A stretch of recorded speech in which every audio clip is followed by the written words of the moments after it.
although it has recently been discovered that estrogen does perform changes at the cell membrane. The major action of estrogen is through its cytoplasmic receptor.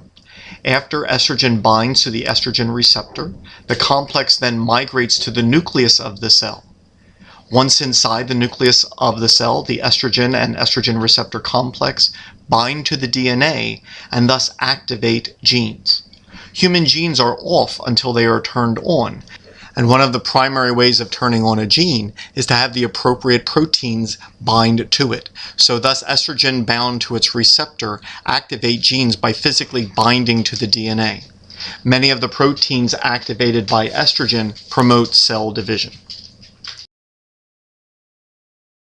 Some mutations that promote cancerous growth are such that cells express estrogen receptors when they are not supposed to.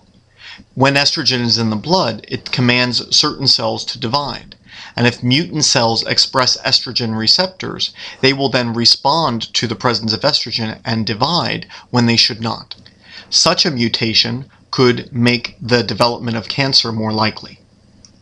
While most breast cancers are estrogen dependent, at least at the beginning, they require the hormone estrogen in order to thrive and grow. Ultimately, many of them become estrogen independent and continue to divide even when estrogen is not present. Very often how this occurs is through mutations in estrogen receptors, so that the receptors are always activated. Usually, estrogen receptors are only activated and only turn on genes when they have bound the hormone estrogen.